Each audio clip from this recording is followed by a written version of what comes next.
Le bateau sur lequel nous avons embarqué pour le Yémen du Sud, le voici. Il s'appelle le Randa, du nom d'un petit village près de Djibouti.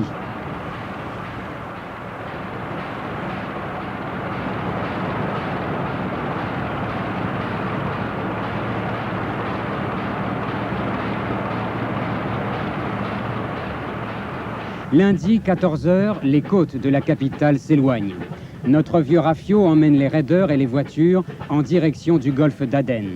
Pour l'équipage, il y a les mousses, bien sûr. Il y a aussi Ibrahim Mohamed, celui qui smurfe sur les vagues, et surtout Yoreni, notre capitaine, avec son regard nostalgique qu'il promène sur sa coque. C'est son dernier voyage sur le Randa. Il le fait avec le Grand Raid. Lundi soir, Djibouti s'est éloigné avec cette impression étrange que l'Afrique nous glisse entre les doigts. Ce bateau si vieux, si usé, raconte en silence de vieilles histoires. Il avait été construit en 1958. Il avait mouillé dans tous les ports de la mer Rouge et de l'océan Indien. Aden, Bombay, Ceylan, Mombasa, Dar es Salaam, Port-Soudan, le canal de Suez. Il avait connu toutes les tempêtes, les nuits calmes et les levées de soleil qui n'annonçaient rien d'autre que la mer.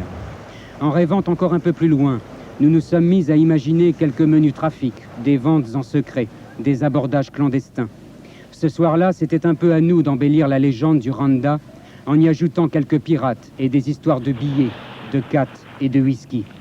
Henri de Montfred aurait sans doute aimé nous rejoindre au bout de cette aventure. Mardi, les côtes ont disparu.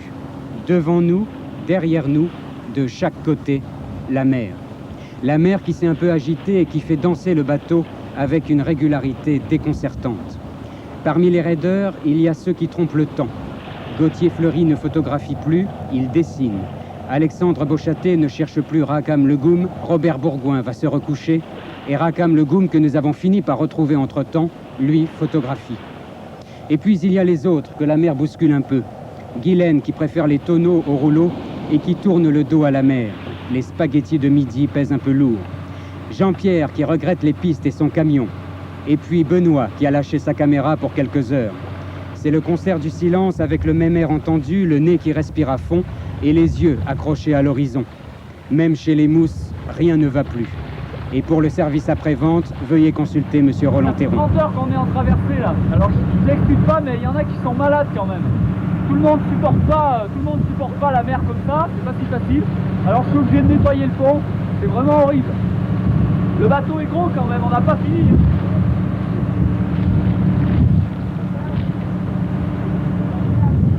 Vient la nuit sans trêve. Les vagues ne se couchent pas comme cela. Elles ont tenu à faire le voyage jusqu'au bout, brisant un peu nos rêves.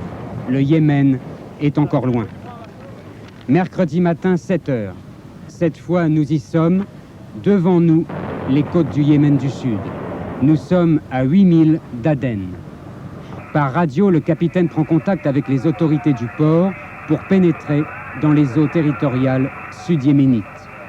Et puis soudain, cette voix, il est 8 h 20.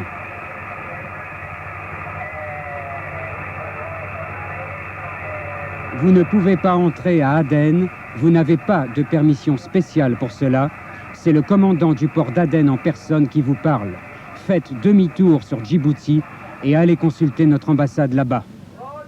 C'est la surprise, le choc et cet incroyable demi-tour que nous effectuons face au Yémen du Sud. Une vague qui déferle sur le Randa. On retourne à Djibouti.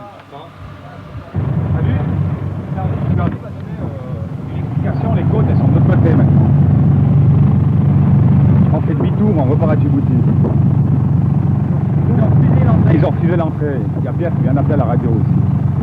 Le problème c'est ça, c'est que le plateau, on est parti juste après en bateau. Maintenant on vient de passer 3 jours sur ce bateau et on a perdu la semaine. C'est-à-dire que ça fiche en l'air à la fois l'émission, le plateau, comment on va faire pour... Il faut partir directement sur le Qatar, mais il va manquer un film. Ouais. Ben, on va peut-être utiliser les films de réserve, je sais pas où vous en avez. Pas trop. C'est les Belges qui ont été en faire.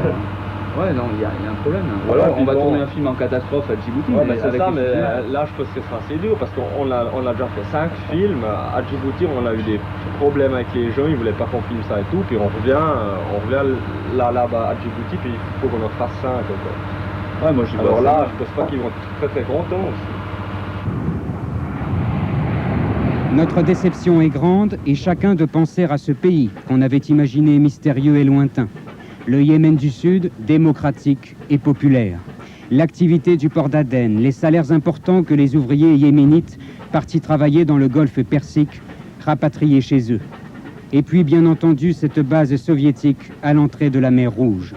De tout cela, nous ne verrons rien.